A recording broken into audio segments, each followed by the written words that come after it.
नमस्कार, मेरा नाम आलोक है। आप लाइव देख रहे हैं। देखिए, बिहार में शराबबंदी खत्म करने का माहौल बनता जा रहा है।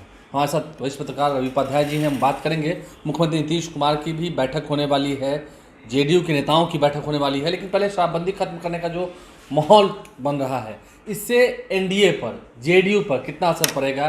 कल प्रशांत किशोर की जनसुराज पार्टी की जो लॉन्चिंग हुई, उसमें उन्होंने फिर कहा कि हमारी सरकार बनेगी तो शराबबंदी हम खत्म कर देंगे, जो शराबबंदी कानून है बिहार में। अगर वास्तविकता हम देखें, सच में बिहार में शराबबंदी कानून है, इसके फायदे भी हैं, इसके घाटे भी हैं, इसके नुकसान भी हो रहे हैं। बात तो सही है।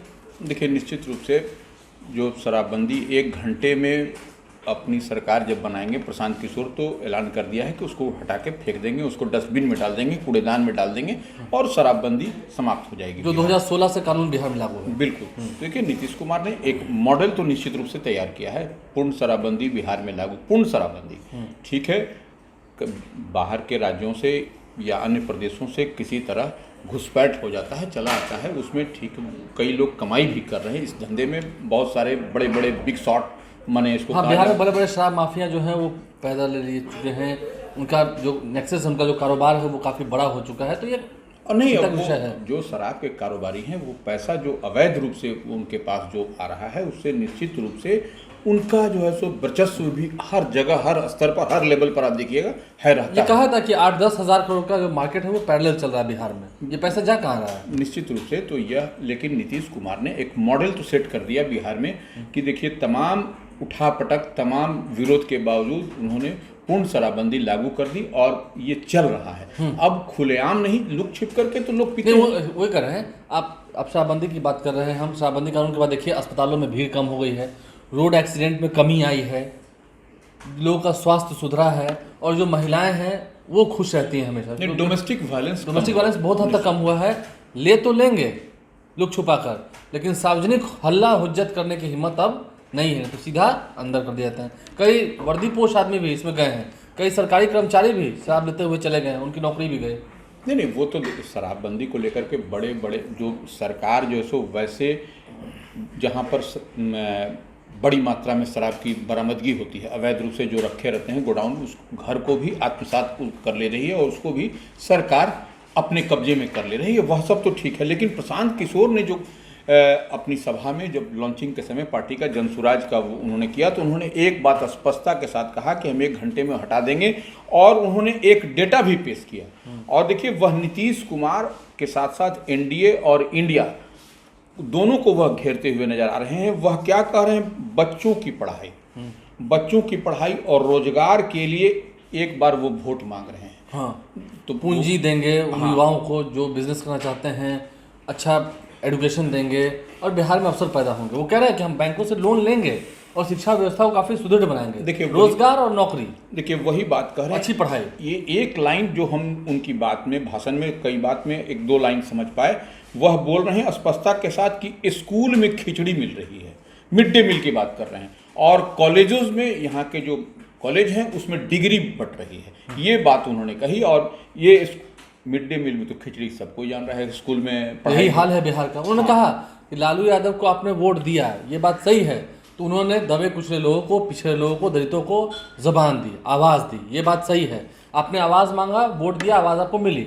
नीतीश कुमार को भी आपने वोट दिया सड़क, पानी, बिजली के लिए। ठीक है, स्मार्ट मीटर के चलते बिजली महंगी मिल रही हो, कैसे भी, लेकिन सड़क भी अच्छी हुई, बिजली भी मिली, पानी भी घर तक पहुंच गया।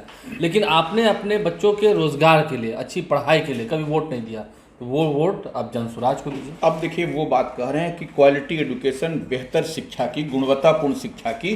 तो वो गुणवत्तापूर्ण शिक्षा के लिए क्या चाहिए? वो कह रहे हैं कि हम शराबबंदी हटा देंगे, उसके बाद जो 5 लाख करोड़ रुपया जो चाहिए बेहतर शिक्षा के लिए, तो वो बेहतर शिक्षा होगी तो वो टैक्स जो है, वो टैक्स की राशि नई शिक्षा व्यवस्था में लाई जाएगी। तो वो इस लिहाज से उसको वो कह रहे हैं कि हम जो सो शराबबंदी हटा करके और जो शराब चालू हो जाएगा, तो उसका जो टैक्स मिलेगा, जो सरकार के रेवेन्यू आएगा, जो खजाने में आएगा, जो कोषागार में, ट्रेजरी में आएगा, तो वो उस पर बेहतर शिक्षा के लिए खर्चा करेंगे। और 20 वर्ष तक, बोल रहे हैं 20 वर्ष तक जो है सो हम शराब के टैक्स का खर्च जो है सो वो उसमें एजुकेशन शिक्षा पर जो है सो लगाएंगे। तो ये एक बड़ी बात वो कह रहे हैं। और वही नहीं, देखिए जो शिक्षाविद, जो मैथमेटिक्स गुरु जिनको कहा जाता है, केसी सिन्हा, वह भी कह रहे हैं कि गुणवत्तापूर्ण शिक्षा मिले और निःशुल्क शिक्षा मिले, समाज के अंतिम पायदान पर बैठे हुए वैसे लोगों को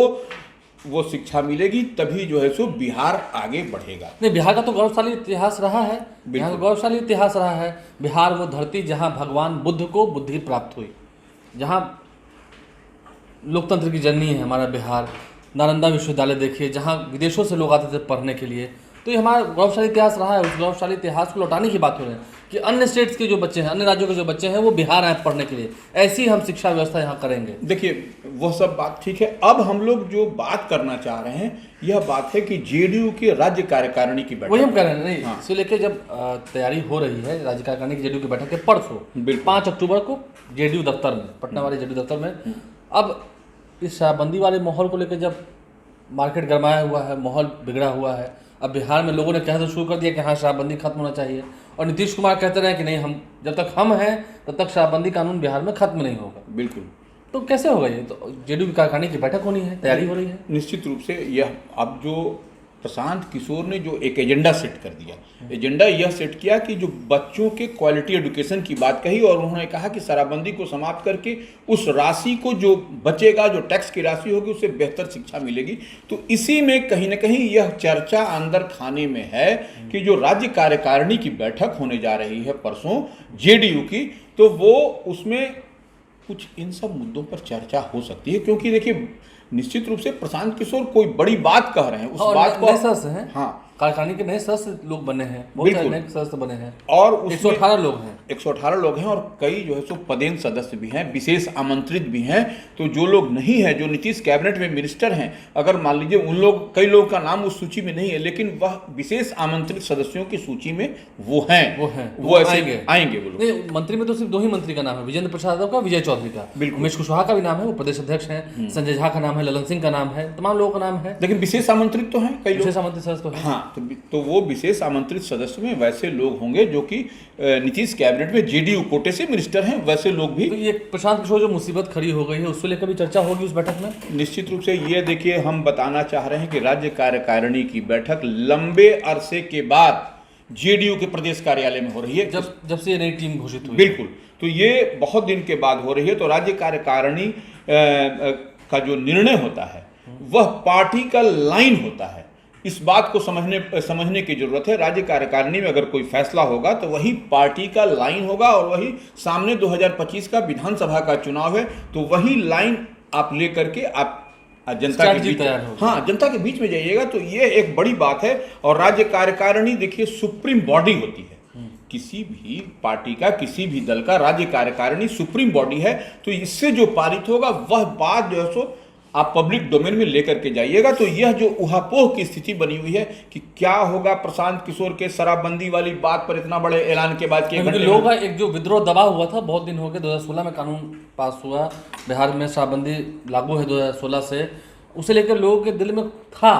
लेकिन अब जब प्रशांत किशोर ने कह दिया कि इसके बिना भी बिहार अच्छा से चल सकता है, तो खुल के विद्रोह शुरू हो गया शराबबंदी को लेकर। इसीलिए कहें शराब खोलना होगा बिहार में। इसलिए एक जेडीयू के लिए कहें तो एक सोचने वाली विषय है कि अब ऐसी परिस्थिति में क्या किया जाए, सो दैट कि यह पैसा भी सरकार के खजाने में आए, उसका सही सदुपयोग हो, और बेहतर क्वालिटी एजुकेशन, गुणवत्तापूर्ण शिक्षा जो है सो अंतिम पायदान पर बैठे हुए व्यक्ति को के बच्चे को मिल सके। यही बात है, और वह भी निःशुल्क की बात हो रही है। निःशुल्क शिक्षा, हाँ, तो शिक्षा तो अच्छी मिले, हम चाहते हैं। बिल्कुल। और बिहार भी देखिए, शराबबंदी कानून के बाद कहना चाहिए सुधरा तो है बिहार का, थोड़ा बदला है बिहार, निश्चित रूप से सुधरा है। लेकिन सरकार को इस पर अब जो हम बार बार इस बात को स्ट्रेटजी चेंज करनी होगी। हाँ। तो एक स्मार्ट मीटर है, लैंड सर्वे एक मुद्दा है, शराबबंदी भी अगर ये मुद्दा मिल गया, क्योंकि वो कहते रहे हैं smart meter S, triple S, land survey S, और शराबबंदी, अगर ये तीनों एस फिर बवाल करने लगेगा तो काफ़ी दिक्कत होगी, सरकार की क्रिया होगी, उनके गले की हड्डी बन जाएगी। बिल्कुल, इसीलिए इस पर जो पॉलिटिकल कॉरिडोर में या कहीं कहीं बड़े नेता ऑन कैमरा इस बात को नहीं कह रहे हैं, लेकिन ऑफ कैमरा जब आप सब किसी भी नेता से बात करिएगा, जो रूलिंग पार्टी को हो या ऐसे भी हो, वह इस बात से इत्तेफाक रखेंगे कि निश्चित रूप से इस पर सरकार जो है सो बैकफुट पर घिरती हुई दिखाई पड़ रही है प्रशांत किशोर के ऐलान के बाद से। प्रशांत किशोर के ऐलान के बाद से देखिए सरकार बैकफुट पर गिर रही है और जेडीयू की कार्यकारिणी की बैठक बुलाई गई। राज्य कार्यकारिणी की बैठक होनी है परसों 5 अक्टूबर को जेडीयू ऑफिस में। देखना होगा क्या कुछ बातें होती हैं। क्या सच में शराबबंदी कानून को हटाना पड़ेगा, खत्म करना पड़ेगा, नहीं तो फिर अगले साल चुनाव है, ज़्यादा दिक्कत हो गया। स्मार्ट मीटर एक लोचा है ही, लैंड सर्वे भी होना है। खैर उसमें समय थोड़ा बढ़ाया गया लैंड सर्वे में। तो देखना होगा क्या फैसला होता है, क्या कुछ रणनीतियाँ बनती हैं जेडीयू के भीतर। हमारे चैनल को सब्सक्राइब कर लें, साथ साथ फेसबुक पेज भी लाइक करें। धन्यवाद।